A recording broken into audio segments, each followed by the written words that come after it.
Salut les juristes! Aujourd'hui, on va étudier l'arrêt Anguet, rendu par le Conseil d'État le 3 février 1911, et ainsi évoquer la théorie du cumul de la responsabilité pour faute personnelle et faute de service en droit administratif. D'ailleurs, si vous n'êtes pas au courant, nous classons les arrêts par playlist et code couleur suivant la matière. Ainsi, le droit administratif étant violé, tu peux retrouver la playlist juste ici. Les faits sont les suivants.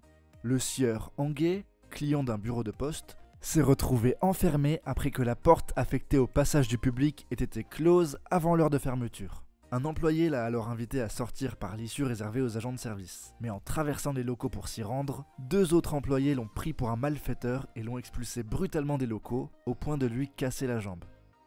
Lorsque Sieur Anguet a demandé réparation de son préjudice, l'administration a considéré que la responsabilité personnelle des agents devait être engagée.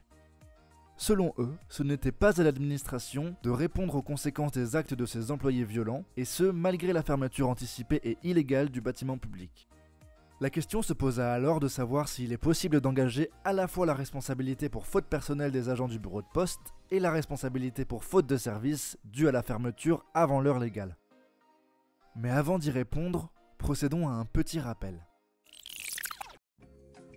Depuis l'arrêt Blanco, rappelez-vous, nous l'avons également traité sur la chaîne, la responsabilité de l'administration peut être engagée dès lors que celle-ci a commis une faute.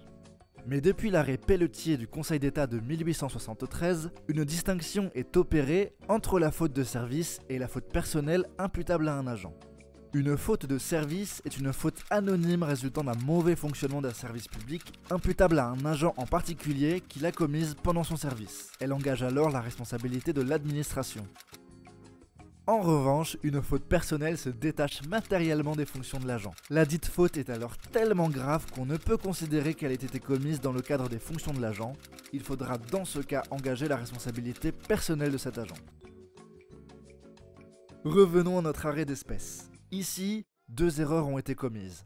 La première est d'avoir expulsé brutalement Sieur Anguet et la seconde est d'avoir fermé le bureau de poste sans se conformer aux horaires prévus. Le Conseil d'État a alors admis pour la première fois qu'un cumul de fautes personnelles et de fautes de service était possible. Il a considéré que si la faute directe et matérielle de l'accident était la faute personnelle des agents, cette faute n'avait été rendue possible que par une faute de service. L'existence de cette faute du service suffit à rendre l'administration responsable du dommage.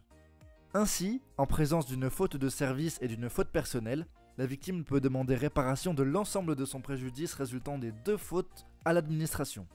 La faute de service absorbe la faute personnelle.